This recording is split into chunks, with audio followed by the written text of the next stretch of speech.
Good morning, students. Myself Anish Kumar Tiwari. Today I am going to teach you heat, chapter number 4 of class 7 science. Okay. Heat का मतलब हम क्या समझते हैं बच्चों? Heat का मतलब आपको बेसिकली क्या समझना है? हीट का मतलब ताप, गरम। कोई चीज गरम है, ठंडी है, इसे हम कैसे पता चलेगा? हमने कहा हीट के बारे में पढ़ना है। हीट का मतलब क्या होता है? गर्मी, थोड़ा सा गर्माहट। अब हीट के बारे में पता कैसे चलेगा कि यहाँ हीट हो रही है, ठंडी की गर्म? हीट के बारे में कौन बताता है? टेम्परेचर बताता है। कौन बताएगा हीट के बारे में? टेम्परेचर। हीट के बारे में कौन बता रहा है हमें? टेम्परेचर बता रहा है। टेम्परेचर ज्यादा होता है तो हम बोलते हैं ये चीज गर्म है, टेम्परेचर कम होता है तो हम क्या बोलते हैं? ये चीजें ठंडी। अब टेम्परेचर के बारे में तुमने जान लिया कि टेम्परेचर क्या करता है? हीट के बारे में बताता है। टेम्परेचर को कौन बताएगा भाई? टेम्परेचर को भी कोई चीज बता रही होगी। टेम्परेचर को बताने के लिए इंस्ट्रूमेंट होते हैं। कौन से? थर्मोमीटर। क्या होता है? थर्मोमीटर। थर्मोमीटर क्या होता है? एक होता है क्लिनिकल और दूसरा क्या होता है? लैबोरेटरी। क्लिनिकल थर्मोमीटर कौन से थर्मोमीटर होते हैं? थर्मोमीटर क्या होता है? इट मेजर क्या करता है? टेम्परेचर। टेम्परेचर को क्या करता है? मेजर करता है। क्या करता है? मेजर करता है। क्लिनिकल थर्मोमीटर क्या होते हैं? ये बॉडी टेम्परेचर को मेजर करते हैं। कहाँ पे? क्लिनिक्स में। डॉक्टर वगैरह आप जानते हो ना, जाते हो तो एक थर्मोमीटर लिए होते हैं छोटा सा। वो कौन सा थर्मोमीटर होता है? क्लिनिकल थर्मोमीटर होता है। तो क्या करता है? बॉडी टेम्परेचर को मापता है। क्या करता है? बॉडी टेम्परेचर को मेजर करता है। ठीक है। दूसरा थर्मोमीटर होता है लैबोरेटरी। कभी आप लोग लैब्स में गए होंगे, लैब्स में आप लोग को एक बड़ा सा थर्मोमीटर मिलेगा। वो क्या है? Laboratory thermometer. तो क्या करता है? किसी लिक्विड का या रूम का टेम्परेचर नापने के लिए काम आता है। कहाँ यूज होता है ये? लैब्स में, लैबोरेटरी में यूज होता है। कहाँ यूज होता है? लैबोरेटरी में यूज होता है। अगर लैबोरेटरी में यूज हो रहा थर्मोमीटर तो कौन सा थर्मोमीटर है? Laboratory thermometer. बॉडी टेम्परेचर नापा जा रहा है, कहाँ यूज हो रहा है? क्लिनिक में, डॉक्टर्स की। तो क्या है वो? Clinical thermometer. ये बात समझ में आई आपको? हीट के बारे में पढ़ना है तो हीट कौन बताएगा? टेम्परेचर बताएगा कि कोई चीज गर्म है कि ठंडी है। टेम्परेचर कौन बताएगा? थर्मोमीटर बताएगा। थर्मोमीटर अब दो प्रकार के होते हैं। कौन कौन से? क्लिनिकल, दूसरा लैबोरेटरी। क्लिनिकल थर्मोमीटर क्या करता है? बॉडी टेम्परेचर के बारे में बताता है। कहाँ पे? क्लिनिक्स में, डॉक्टर वगैरह की क्लिनिक्स होती हैं वहां पे।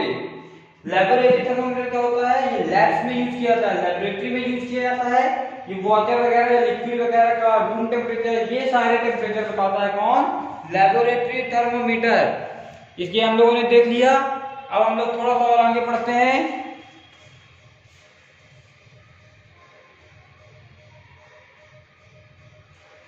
क्लिनिकल थर्मोमीटर किसका बॉडी टेम्परेचर बताता है? ह्यूमंस का। किसका बताता है? ह्यूमंस का। ठीक है।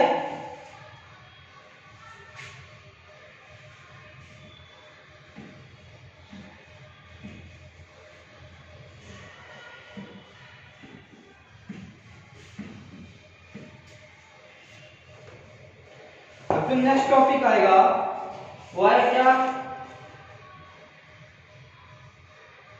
एक ह्यूमन बॉडी का जो नॉर्मल टेम्परेचर होता है, इसका ह्यूमन बॉडी का जो नॉर्मल टेम्परेचर होता है वो कितना होता है? 37 डिग्री सेल्सियस।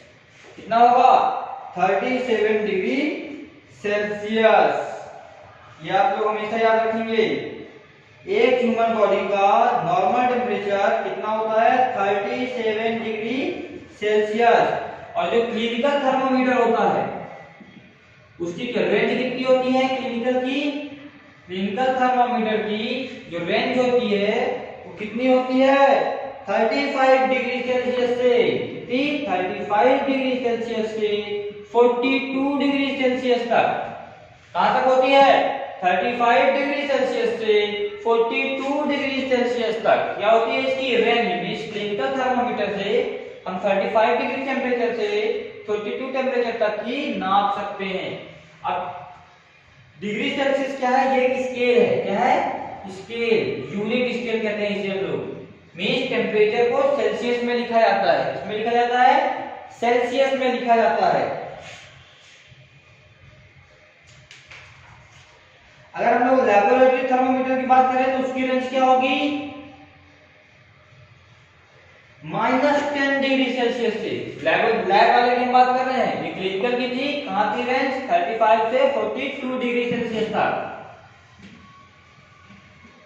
अब हम लोग लैबोरेटरी की बात करें तो लैबोरेटरी रेंज कितनी होगी इसकी, -10 डिग्री सेल्सियस, नहीं -10 डिग्री सेल्सियस से 110 डिग्री सेल्सियस तक। कहां तक होगी, -10 डिग्री सेल्सियस से 110 डिग्री सेल्सियस तक। बात समझ में आई आप लोगों को?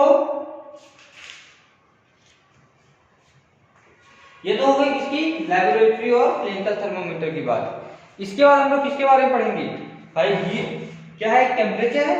हीट क्या है, जो घर का टेम्परेचर है, जो कम होगा तो ठंडी चीज कहलाएगी, जो गर्म होगा तो गर्म चीज कहलाएगी, ज्यादा होगा तो गर्म चीज कहलाएगी। ठीक है, टेम्परेचर से ही हम लोग ये पता करते हैं कि मटेरियल की हीट कितनी है। हीट मतलब किसी मटेरियल का टेम्परेचर ही है, ठीक है, कम है कि ज्यादा। अब हीट के बारे में हम लोग बात करें अगर, तो हीट क्या होती है, ट्रांसफर होती है। हीट क्या होती है, ट्रांसफर होती है। एग्जांपल दूं, कभी आप लोग सब्जी बनाते हो, अगर किचन में देखो सब्जी बन रही हो कढ़ाई में, क्या बन रही हो, सब्जी, और एक कचौरी लो जो ठंडी हो, क्या हो, ठंडी हो, फाइबर की या वुड की नहीं लेना है, मेटल की लेना है, स्टील की होती है ना कचौरी, स्टील की कचौरी लेना है, और कढ़ाई में क्या करना है, रख देना है थोड़ा देर के लिए। जब आप थोड़ा देर के लिए उसको रख दोगे तो क्या हो जाएगी, गर्म हो जाएगी। क्या हो जाएगी, गर्म। इसका मतलब क्या हो गया, हीट क्या कर रही है, अभी कढ़ाई आपकी सब्जी इसमें बन रही थी, वो मटेरियल गर्म था, कचौरी ठंडी थी, कचौरी को उस मटेरियल में आपने रख दिया तो कचौरी भी क्या हो गई, ठंडी से गर्म हो गई। मतलब क्या हो गई, हीट का ट्रांसफर हो गया। क्या हो गया, हीट का ट्रांसफर हो गया। कभी अगर आप लोगों ने देखा हो, चिमटा आप लोगों ने देखा है, रोटी इससे सेकते हैं, रोटी सेकने वाले चिमटे से हम लोग रोटी को गैस पर रखते हैं और चिमटे से क्या करते हैं, उसको पलटाते हैं, चिमटा क्या हो जाता है, गर्म हो जाता है। चिमटा क्या हो जाता है, गर्म। मतलब इससे क्या हो गया, हीट क्या हो रही है, ट्रांसफर हो रही है। ठीक है, और अगर हम लोग हीट ट्रांसफर की बात करें तो कैसे समझ में आएगा, मोमबत्ती किसी ने देखी है, मोमबत्ती को अगर आग लगा दो मोमबत्ती पे तो क्या होती है, वो पिघल जाती है। क्या हो जाती है, पिघल जाती है। उस पिघले हुई मोमबत्ती में फिर से हीट दे दो, या उस पिघली हुई मोमबत्ती में क्या रख दो, एक मोमबत्ती के एग्जांपल आपको समझ में नहीं आएगा, मैं आपको एक छोटा सा एग्जांपल देता हूँ। आप लोग हमेशा करते हो, घर में दिया जलाते हो, तुलसी में रखते हैं हम लोग, भगवान के ऊपर जो दिया जलाते हैं, देखो उसमें बाती रखते हैं, उसको जला देते हैं। दिया तो ठंडी होती है, दिया गर्म भी नहीं होती, कभी भी गर्म दिया नहीं होती है, लेकिन जब बाती जलती है, थोड़ा देर जल जाती है तो दिया क्या होती है, गर्म हो जाती है। दिया क्या हो जाती है, गर्म हो जाती है। इसका मतलब क्या है, उस बाती से हीट क्या हो गई, दिए तक पहुंच गई। मतलब हीट का ट्रांसफर हो रहा है, हीट का क्या हो रहा है, ट्रांसफर हो रहा है। बात समझ में आई आपको? अब देखिए, हीट का ट्रांसफर हो रहा है तो अब दो प्रकार से बात आएगी। क्या बात आएगी, एक मटेरियल होगा जिसमें हीट ट्रांसफर होगी और दूसरा मटेरियल होगा जिसमें हीट ट्रांसफर नहीं होगी। लकड़ी में हीट ट्रांसफर कभी भी नहीं होती है। तो जो जिसमें हीट ट्रांसफर होगी उसको हम लोग क्या कहते हैं, कंडक्टर। कंडक्टर क्या कहेंगे, इसमें कंडक्टर। इसमें क्या होती है, हीट ट्रांसफर होती है। हीट ट्रांसफर होने का मतलब क्या है, कंडक्ट कर सकता है हीट को, कंडक्ट हीट को कंडक्ट करता है। दूसरा मटेरियल क्या होता है, इंसुलेटर। दूसरा मटेरियल क्या है, इंसुलेटर। इंसुलेटर में क्या होता है, हीट ट्रांसफर नहीं होती, heat transfer doesn't take place, heat का ट्रांसफर होगा ही नहीं, मतलब हीट को कंडक्ट ये नहीं करेगा। इसका एग्जांपल स्टील, आयरन, इसका एग्जांपल प्लास्टिक और वुड। ठीक है, आप लोग ये समझ में आ गया।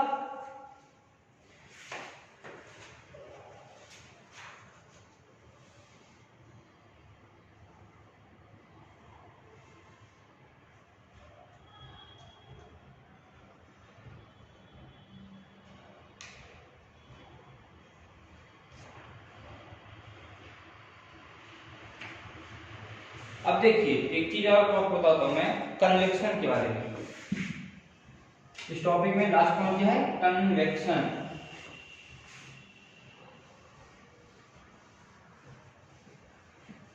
क्या है, कन्वेक्शन। मान लेते हैं एक बीकर लेते हैं और बीकर में क्या करते हैं, पानी रखते हैं, उसको हीट करते हैं। जो पानी नीचे होगा, ऊपर की तरफ पानी क्या होगा, ये ठंडा होगा, जैसे रखते हैं, जो नीचे होगा वो गर्म होगा। हम जानते हैं जब कोई भी चीज क्या होती है, गर्म हो जाती है तो क्या होती है, ऊपर की तरफ जाती है। क्या होती है, राइज अप होती है, मींस ऊपर की तरफ चढ़ने जाती है।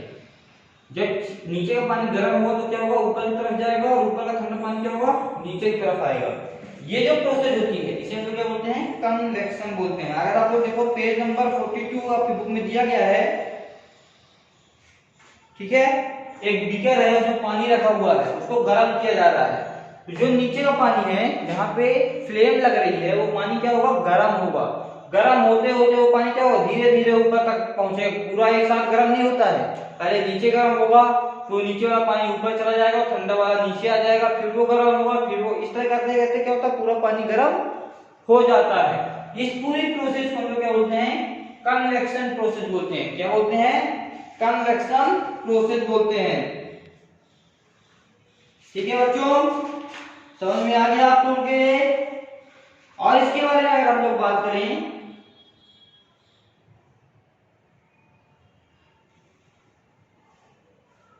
कन्वेक्शन के बारे में थोड़ा सा और डिटेल अगर आप लोग को बताऊं मैं,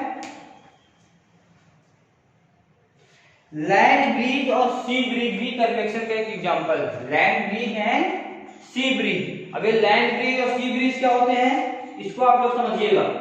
लैंड ब्रिज, सी ब्रिज क्या होती है,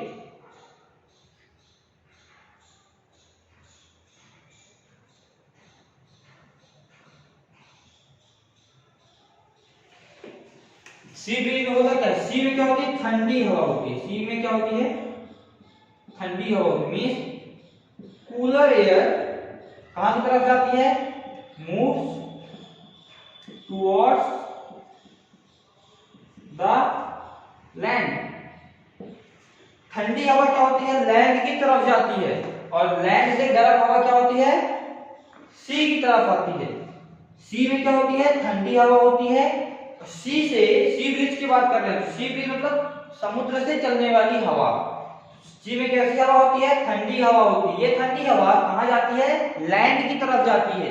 कहां जाती है, लैंड की तरफ जाती है, और लैंड की तरफ जो गर्म हवा वो किधर आ जाती है, सी की तरफ आती है।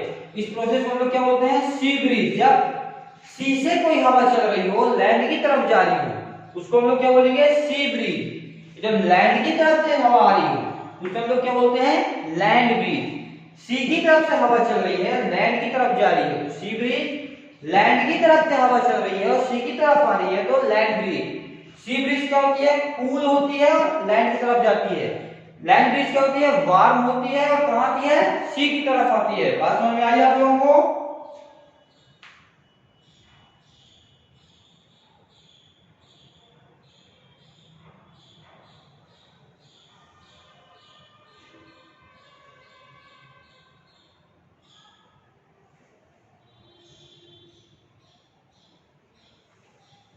ऐसा कब होता है, ये डे टाइम पे होता है।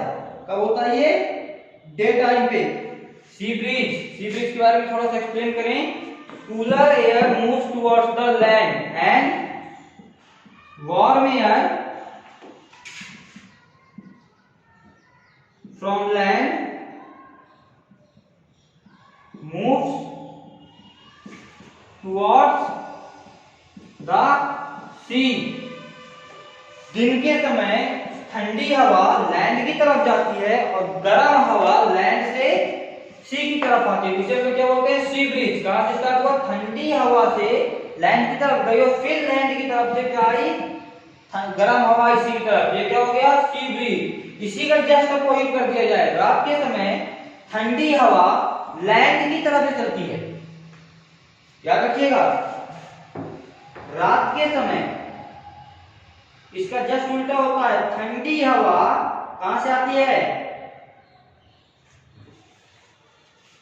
या ऐसा कहें हम लोग, इसका उल्टा कहें अगर लैंड ब्रिज को, लैंड ब्रीज। तो ये क्या है, जस्ट अपोजिट, मतलब ठंडी हवा, cooler air from land to sea. Cooler air land से कहां की तरफ आती है, सी की तरफ आती है, और गर्म हवा सी से कहां की तरफ जाती है, लैंड की तरफ जाती है। Cooler air from land to sea and sea to warm air from sea to land, मतलब ये क्या हो गई, लैंड ब्रीज हो गई। बात समझ में आ गई ना।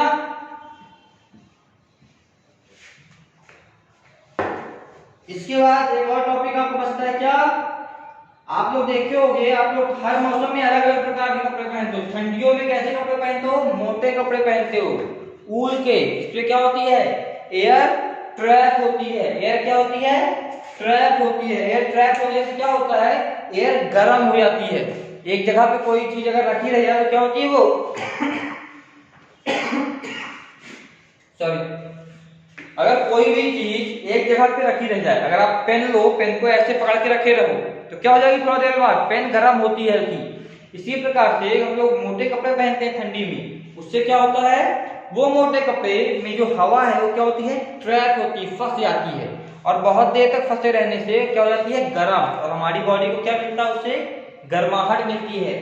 लेकिन समर में हम लोग क्या करते हैं, पतले कपड़े पहनते हैं। क्यों पहनते हैं पतले कपड़े, ताकि एयर ट्रैप ना होने पाए, एयर ट्रैप ना होने पाए। एयर ट्रैप होगी तो हमको और गर्मी लगेगी, एयर ट्रैप नहीं होगी तो हमको गर्मी नहीं लगेगी। बात समझ में आ गई बच्चों। ये बहुत अच्छा इंटरेस्टिंग टॉपिक है आप लोग का। आप लोग इसको पूरी बुक को पढ़ोगे अच्छे से, जो भी समझ में बुक में नहीं आए वो आप हम लोग को बता सकते हो। बताने का तरीका क्या है, आप लोग कमेंट बॉक्स में मैसेज करोगे, लिखोगे कि आप लोग को क्या टॉपिक समझ में नहीं आया। ठीक है बच्चों, थैंक यू।